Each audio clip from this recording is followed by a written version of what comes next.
Hampshire County Jail, as is typical of most of the county facilities around the state, the breakdown is approximately 70%, give or take, and it can vary county by county, approximately 70% in the pretrial division and about 30% on the sentenced side.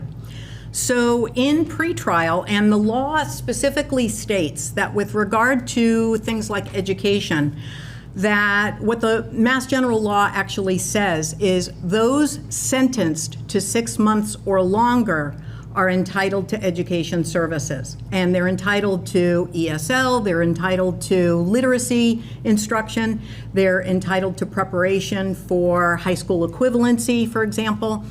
And what that also means, conversely, is that folks in pretrial are not entitled by law. So they're not guaranteed. And it's a tricky, sort of slippery slope sometimes, because they're also not convicted of anything. They are innocent until proven guilty, right? They're awaiting trial. So 70% of the population is sitting on the pretrial side. They're not by law entitled to services. According to the spirit of the law, as I see it, they should still be getting services, because many of them do spend time for extended periods of time on the pretrial side. They can spend months. They can spend years. For me, the worst example of this was an individual who was on the pretrial side when I arrived in 2017. And he asked to join the education program, and he was denied. He was not allowed. His charges were serious. He was not allowed to come off the unit. And I asked many times to be able to go serve him and others in that unit. And that idea was never met with any kind of fruition, unfortunately. He asked, he asked, he asked. He wanted to come to school. He wanted to work on his high school equivalency. He never got it. When I left in 2021, he was still there. He had never gotten his high school equivalency. That was over 4.5 years later.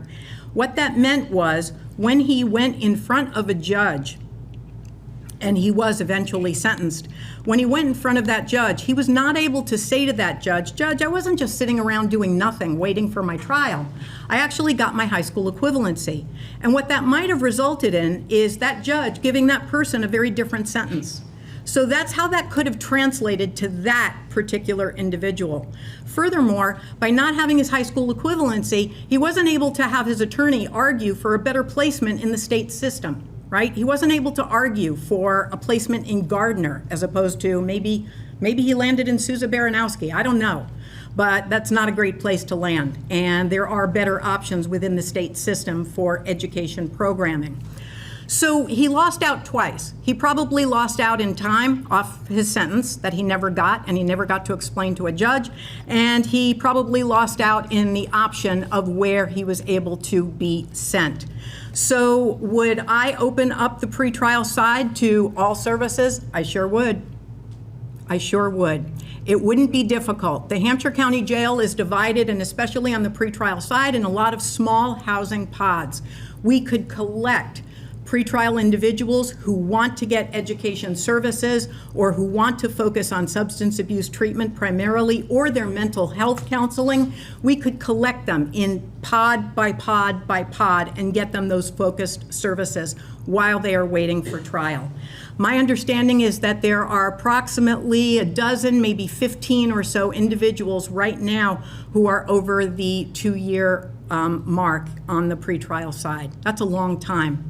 It's a long time to go without services. Thank you.